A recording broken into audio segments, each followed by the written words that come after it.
Je me rends compte que avancer, reculer enfin avancer un live, c'est compliqué. C'est très compliqué dans mon planning. Donc j'ai fait de mon mieux. J'avais une visite pour une maison. Et du coup, ça s'est pas mal éternisé. J'ai essayé de faire de mon mieux. J'espère que vous m'en voulez pas. J'ai 20 minutes de retard. 20 minutes. Oh, j'ai trop la honte. Voilà, j'ai mal géré mon planning. J'espère que vous m'en voudrez pas. Bon, en attendant, je dirais que pour me faire pardonner quand même, j'ai 40 minutes d'avance dans mon planning général. Mais bon, voilà, j'étais persuadée que j'arriverais à être opérationnelle. Et puis voilà, il y a plein d'autres choses qui se sont rajoutées. Alors, j'espère que vous allez bien. J'essaye de bien gérer le cadrage, parce que je trouve qu'on est un peu penché. Et donc on approche des fêtes et jusqu'à présent donc je faisais des projets, des dessins intuitifs dans la technique abstraite. Bonsoir, coucou Elisabeth, bonsoir Michel, j'espère que ça va. Et donc sur toutes les peintures intuitives que j'ai fait jusqu'à présent, eh bien j'ai décidé à chaque congé scolaire, coucou Mireille, yes, un sapin. Ouais, je vais travailler sur la période de Noël, en effet. Mais pour moi, Noël, c'est la neige. Donc, je vais travailler sur la neige. J'avais un petit peu promis aussi à une de mes élèves qui adore les paysages neigeux. Et donc, c'est aussi pour faire tomber quelques barrières pour certaines personnes, pas pour tout le monde. Bon, en tous les cas, pendant les congés scolaires, je vais proposer des projets qui vont se faire sur plusieurs jours, plusieurs séances. J'arriverai pas à tout terminer en une seule fois, c'est vraiment pas possible. Il faut des étapes, il faut des périodes de séchage.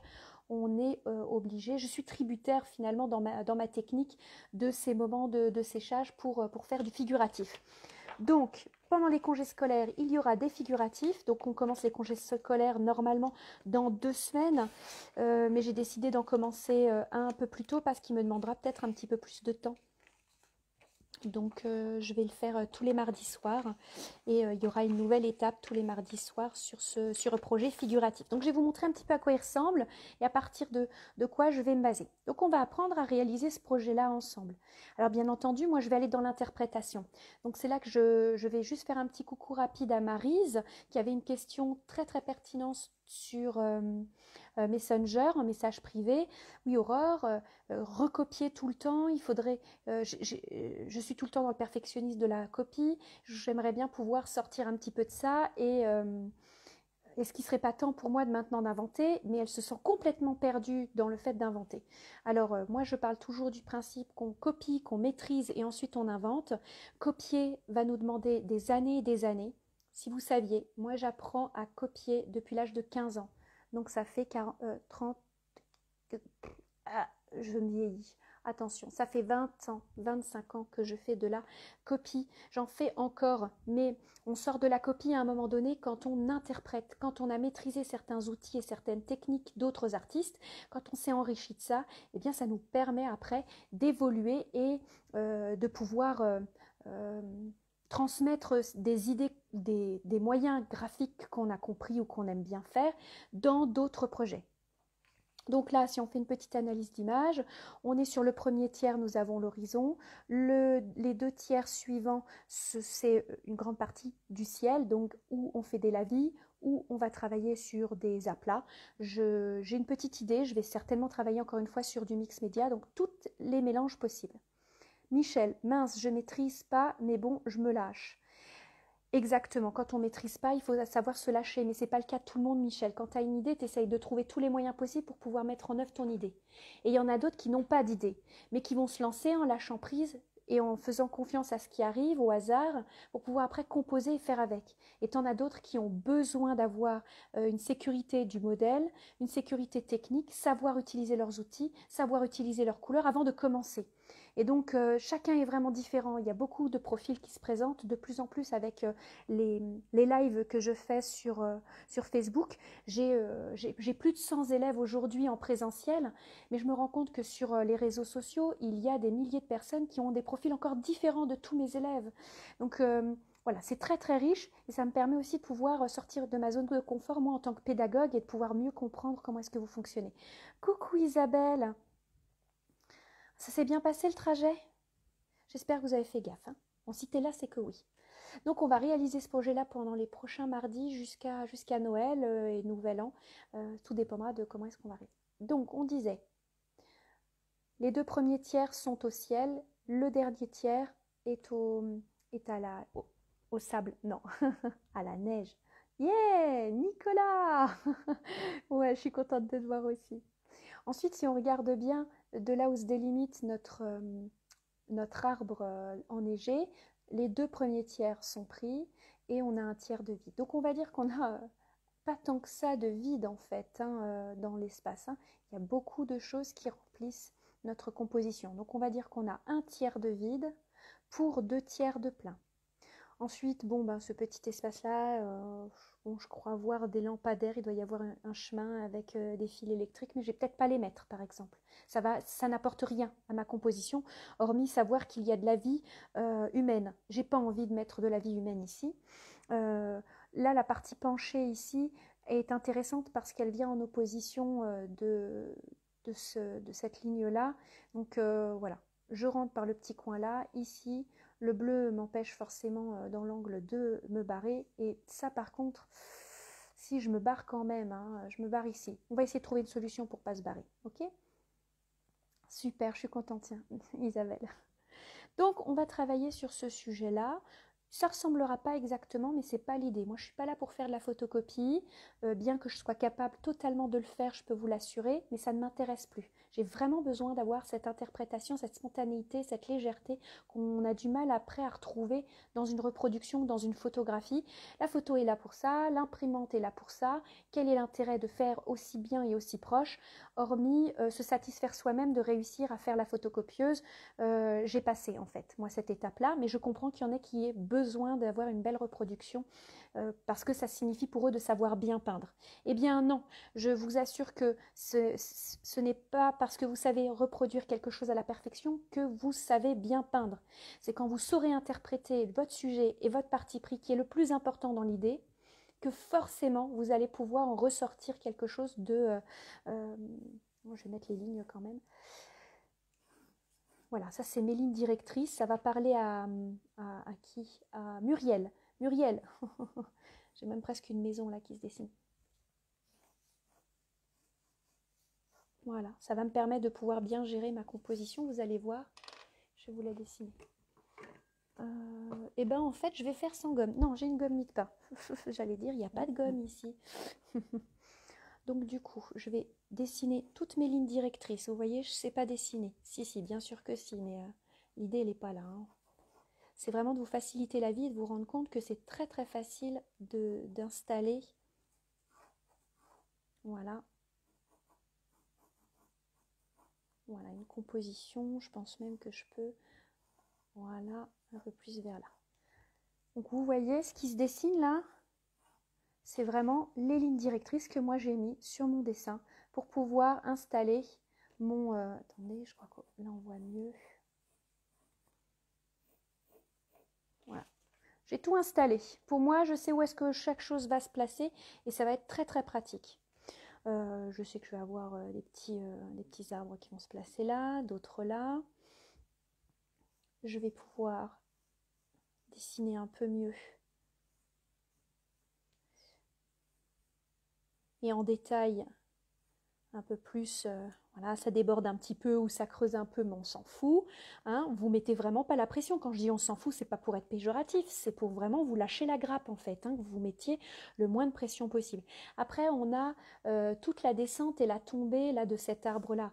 Et la pression que vous risquez de vous mettre là-dedans, moi je le sens bien. Hein. Je vous entends déjà, mais comment est-ce qu'on va faire? Il y a trop de détails, mais je vais même pas le reproduire.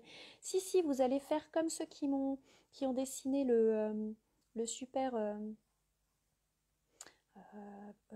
corbeau avec la lanterne. C'était génial de pouvoir faire la mosaïque avec vos projets.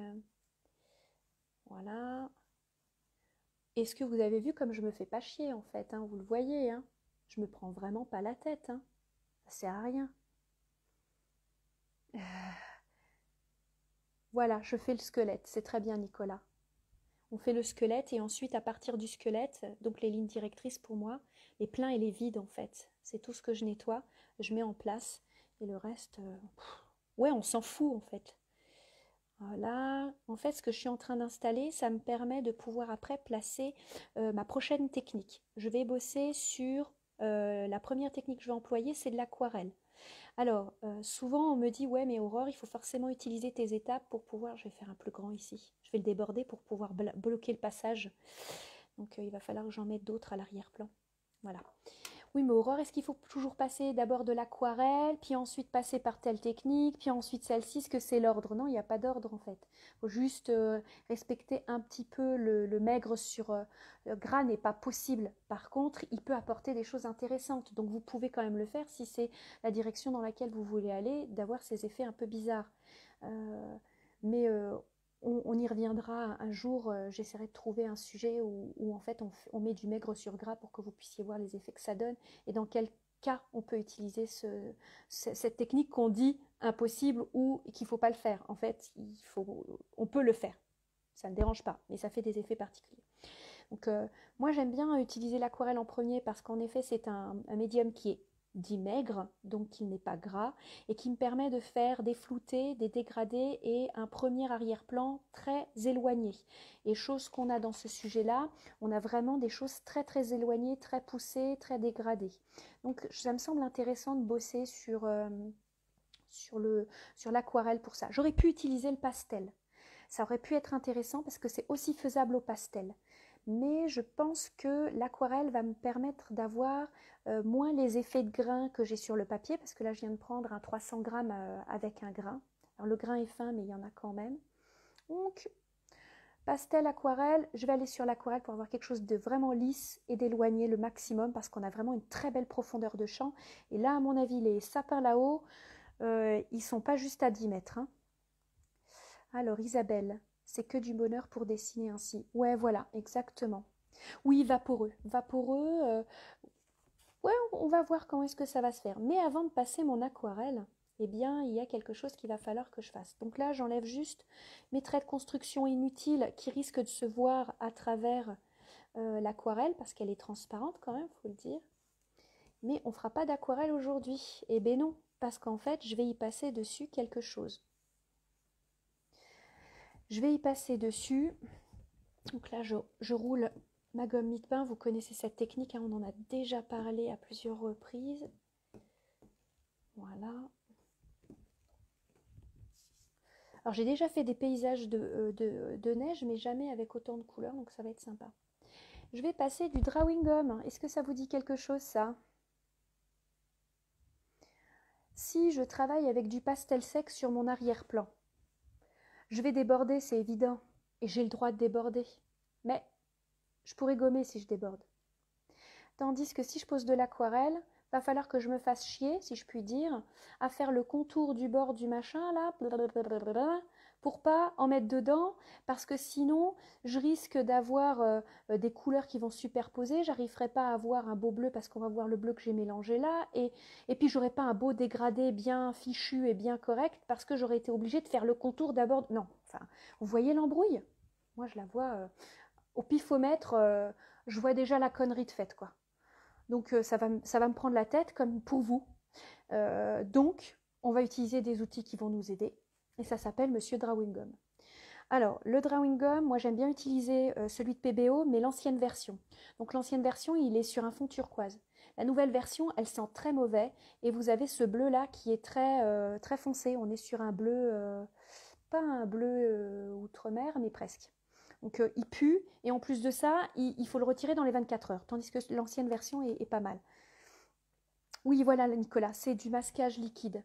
Donc le masquage liquide, voilà, rien de très transcendant, vous en avez de plusieurs marques, mais j'aime bien parce qu'il est très liquide. Il y en a qui sont très épais. Donc je m'en mets un petit peu dans mon petit couvercle pour voir de quoi je me sers. Et moi je vais utiliser cet outil-là. Donc moi c'est une tige de bambou qui a été biseautée. Mais vous pouvez utiliser une paille. Alors une paille pour boire, pour les enfants. Vous coupez en biseau avec le ciseau et vous pouvez vous en servir éternellement. Par contre, s'il vous plaît de grâce, ne vous servez pas d'un pinceau avec ce drawing gum. Il est fichu, hein, vous pouvez le jeter à la poubelle. Vous allez retrouver avec une grosse boule bien séchée de caoutchouc. C'est une horreur. Hein, Elisabeth. Alors, si tu n'as pas de drawing gum ou pas assez, qu'est-ce que tu peux prendre? Eh bien, tu peux prendre la craie grasse. C'est là qu'en fait, on peut commencer à rentrer dans le gras sur maigre, enfin le maigre sur gras. Voilà, ça permet de protéger le dessin, en effet, Isabelle. Donc en fait, on peut utiliser la craie grasse, donc le pastel bien gras ou de la cire, les crayons de couleur des enfants Crayola en cire, blanc. Donc tu vas pouvoir mettre ton crayon en cire blanc. Par contre, petit défaut de cet outil, c'est que tu ne pourras plus repeindre par-dessus ou redessiner ou mettre un outil, une matière dessus, hormis de la craie grasse. Donc il faudra utiliser cette craie grasse que sous condition que ton objet soit réellement blanc et qu'il n'ait plus besoin d'être coloré, à moins que tu termines ta technique avec de la craie grasse. Voilà, il y a des inconvénients aux moyens supplémentaires. Après, je sais que c'est possible de fabriquer un outil qui ressemble au drawing gum, quelque chose, un médium qui ressemble au drawing gum. J'ai une copine qui avait tenté, mais elle a eu de très mauvais déboires. Je ne pourrais pas vous dire quelle était la recette. Je vais peut-être aller lui demander. Je vais peut-être lui envoyer un petit message et je vais voir si elle me répond. Mais c'est pas sûr à 100%. Donc, je vais essayer de le mettre à votre dispo. Voilà. Je trempe mon outil et je vais réaliser les contours de mes objets. Je ne vais pas faire forcément tout l'intérieur, je m'en fous, mais je veux vraiment préserver les parties qui, elles, sont censées avoir un effet plutôt clair ou d'une couleur différente. Et je ne voudrais pas que, par exemple, le jaune là rentre dans mes parties roses. Ça m'embêterait vraiment. Donc en fait, je vais en mettre vraiment seulement que là où il va y avoir mes couleurs rosées. Vous voyez, je commence à donner quelques détails intéressants. Voilà, que mes couleurs claires. Après, les couleurs foncées, je m'en fous parce que je sais que je vais venir dessus avec du foncé. Donc, je me formalise pas trop. Hein. Oui, je vous laisserai le modèle, bien entendu. Cela va de soi. Hein. Mais ce serait bien de vous en décrocher. Que peut-on prendre à la place du bambou? Alors, je disais une paille. C'est possible de prendre une paille. Tu sais, une paille pour les enfants. Donc, en fait, cette paille, tu la prends et une paille pour boire, tu sais, une paille pour boire. Est-ce que tu peux me donner une paille, s'il te plaît? Il nous en reste. Je demande à mon fils de m'en filer une. Comme ça, je vous montre. Tu prends un ciseau. Alors, je dois avoir un ciseau quelque part là-dedans. La caverne d'Ali Baba ici, je vous jure, il y en a tellement sur le bureau. Il faudra un peu que je vous le filme aussi, celui-là. Oh zut. Tu peux me donner un ciseau, s'il te plaît, Chou? Je te remercie, je trouve pas le mien. Je l'ai prêté à quelqu'un? Ouais, c'est bon.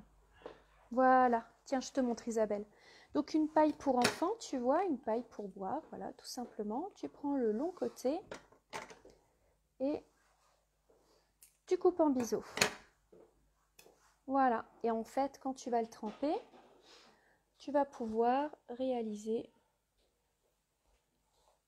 tes petits effets à toi aussi. Je vais agrandir celui-là. Voilà. Tu vois le truc, quoi. C'est tout à fait possible de l'utiliser de la même manière que la tige de bambou. On va dire que tu auras un travail peut-être plus fin. Donc c'est vrai que ça peut être un outil qui peut être sympa pour pouvoir travailler des effets plus fins en fait. Parce que c'est vrai qu'il remplit un peu moins que le bambou. Donc si tu trouves des grosses pailles, eh ben c'est encore mieux. Tu vois? Tu peux t'en faire plusieurs tailles pour agrandir le boulot, quoi. Voilà. Donc volontairement, je rajoute un petit peu, mais je viendrai adoucir un petit peu aussi toute cette partie très parce qu'une fois qu'on passera les couleurs, ça va être très blanc en fait. Et la neige n'est pas blanche. Non, non, non. Alors ça, c'est quelque chose dont je vais vraiment vous bassiner avec pendant toutes les séances du mardi pour la réalisation de ce projet. La neige n'est pas blanche. Mais qu'est-ce qu'elle raconte? En fait, la neige, vous croyez qu'elle est blanche parce qu'en fait, on vous dit qu'elle est blanche. Quand vous l'avez dans la main, elle vous paraît plus blanc que blanc. C'est un fait. Par contre, quand elle est prise en photo, eh bien, ce n'est plus le cas. Sauf si vraiment la lumière vient claquer tellement fort dessus que elle est vraiment immensément blanche, quoi. Parce que la lumière vient claquer dessus. Ah, avec plaisir, Isabelle.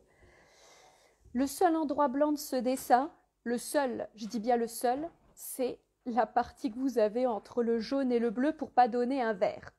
Sinon, il n'y a du blanc nulle part. Moi, je ne sais pas où est-ce qu'on peut voir du blanc, mais moi, j'en vois nulle part. Oui, c'est de la neige. Non, elle n'est pas blanche.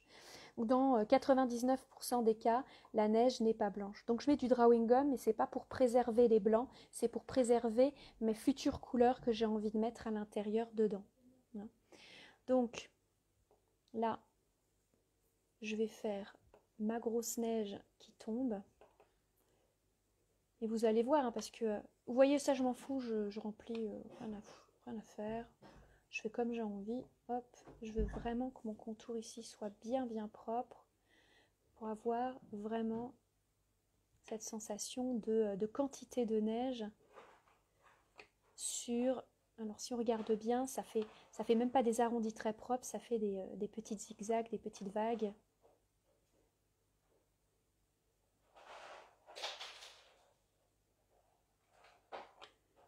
Voilà.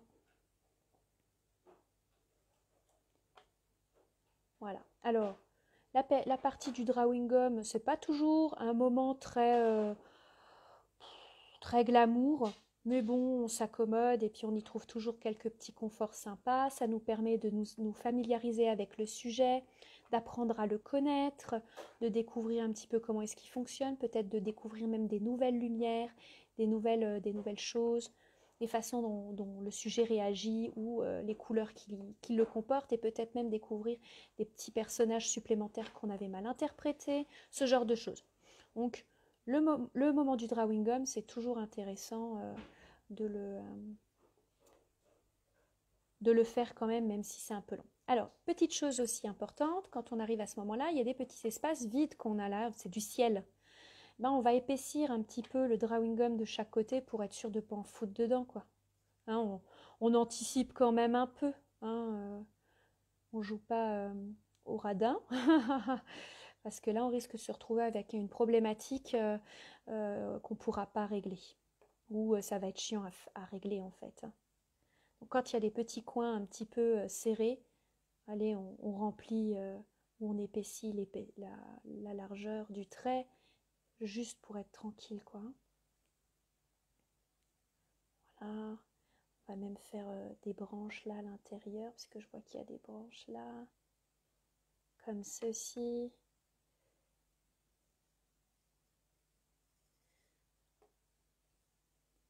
Est-ce qu'il y a des questions? Non, n'hésitez pas à poser les questions.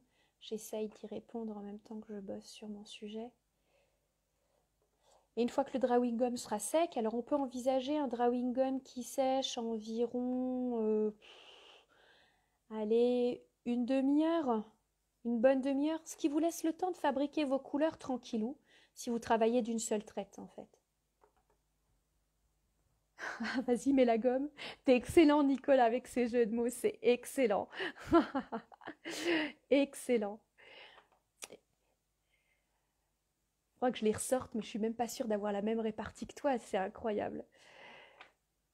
Là, je vais les faire en entier parce qu'ils sont vraiment trop fins pour pas que je les fasse en entier.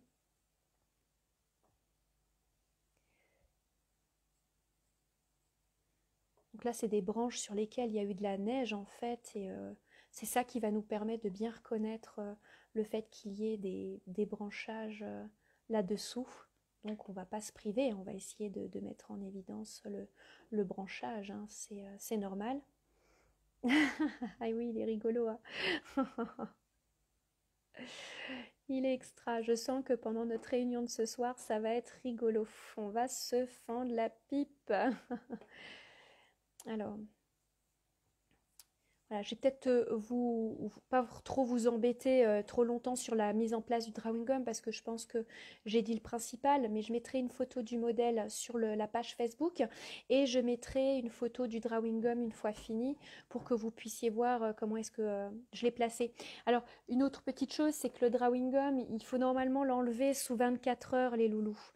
Donc, honnêtement, je vous invite vraiment à faire ce projet. Si votre drawing gum est une nouvelle version, le faire quasiment d'une traite, c'est pour éviter les problématiques. Vraiment, je, je, je veux pas vous mettre la pression, mais moi, le mien, je peux l'enlever dans un mois, il n'y a pas de souci. Par contre, les nouvelles versions, vous allez arracher le papier, quoi. C'est dommage, je sais, mais bon, c'est comme ça.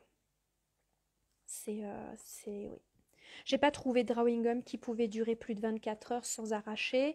J'en ai chopé un sennelier, mais il est tellement épais que pour pouvoir faire des choses fines comme ça, ben, vous pouvez toujours vous mettre, donc c'est même pas la peine. Vous faites des trucs épais, épais comme ça sur le... Oh, vous en utilisez beaucoup trop, au prix où il coûte, il est 4 fois plus cher. Moi, je l'ai payé il y a quelques temps à 3,85 € le pot.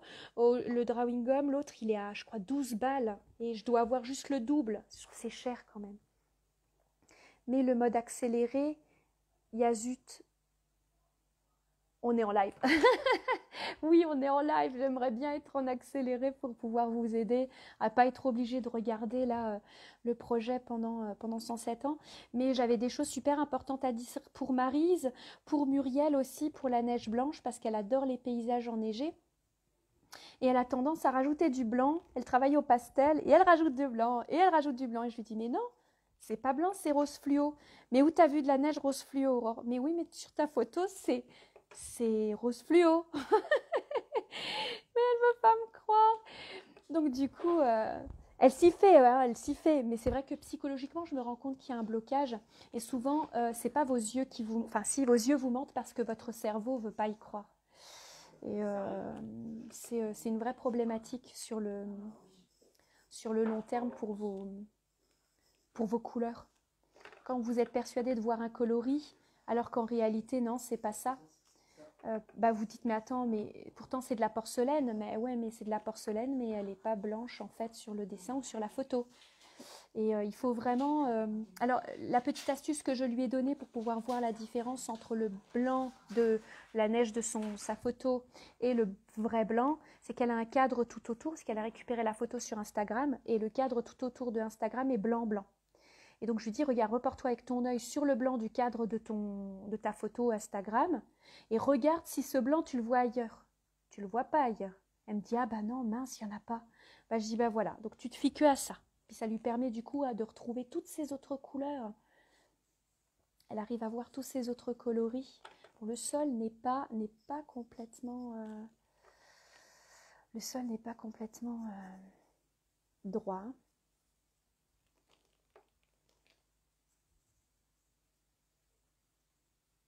Voilà.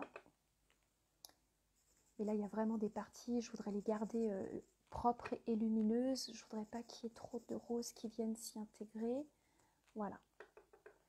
Après, ben, tout le reste, oui, je mettrai le rose dessus, donc je vais laisser faire. Je pourrais tout faire avec l'aquarelle. Ok. Donc moi, je vais m'arrêter là, en fait, pour la partie drawing gum. On va retourner sur le dessin pour qu'on puisse... Enfin, je vais peut-être travailler encore un peu là. On va un petit peu travailler là-dessus. Je sais que je vais mouiller toute ma feuille et travailler sur mes couleurs jaunes et bleues. Je vais fabriquer un bleu et un jaune. Et je rajouterai cette partie rose qui viendra un petit peu orange pour se mêler à mes couleurs. J'aurai des choses très très claires, peut-être des chances que je mette deux couches. Pendant que j'aurai donc mon rose là et qu'il est déjà prêt, je vais le travailler sur tout mon fond. Donc tout ça, ce sera aussi mouillé. Et je pense qu'il faut que je prépare un bleu et un indigo, sachant que le bleu là et le bleu là ne sont pas les mêmes. On est sur un bleu froid et là on est sur un bleu qui commence à devenir chaud parce qu'on est dans l'ombre. Donc... 1, 2, 3, 4 couleurs. 4 couleurs principales à préparer pour pouvoir réaliser ce projet. Je pense que je suis OK. Donc en fait, les premières choses qui seront installées, c'est le ciel. Et dans la foulée, je pense que je vais travailler le bas. Je vais monter progressivement Une fois que ça, ce sera sec, pendant que j'aurai travaillé là, je pourrai bosser ce qui se passe ici. Mais tout dans l'humide. Donc c'est un exercice qui est dur hein, quand même, qui est difficile. On ne se panique pas, on ne se flippe pas. Une autre petite chose, c'est important aussi de remettre son drawing gum rapidement dans le flacon. Pourquoi? Parce que ça sèche vite. Il ne faudrait pas qu'on se retrouve avec du drawing gum tout caoutchouteux la prochaine fois qu'on s'en sert parce qu'on a oublié de le ranger. Ok? Il n'y a pas eu de tremblement de terre pourtant. Arrête. Oh. Quand tu disais que la terre n'est pas droite, oui, oui, j'ai compris, j'ai tout de suite percuté Nicolas. Je commence à connaître. Mais tu sais quoi, je l'attendais en plus. J'étais sûre que tu allais le dire. Incroyable. Ah, il y a une connexion, ça y est, qui se fait. Bon, je vais en rester là pour cette étape-là. On se revoit mardi prochain pour pouvoir travailler tout le fond de cette partie-là et vous montrer comment est-ce qu'on travaille dans l'humide pour faire le sol. Ça devrait être relativement simple, mais il y a plein de petites astuces que je vais utiliser et employer. Donc je vous invite vraiment à être là pour qu'on puisse en parler et échanger ensemble. Évidemment, il n'y aura pas que l'aquarelle. Vous doutez bien, je ne sais pas faire autrement. Enfin, j'ai pas envie en fait. Je sais le faire, mais j'ai pas envie. Ça m'intéresse pas, je m'amuse pas. C'est ennuyeux. Bonne soirée à toi aussi, Joanne. Je commence à être trop prévisible. Ouais, attention, Nicolas. Bon, on se retrouve dans 10 minutes pour notre réunion, la team. Et puis, ben voilà. Belle soirée à tous et à jeudi. Je vous embrasse. Bye.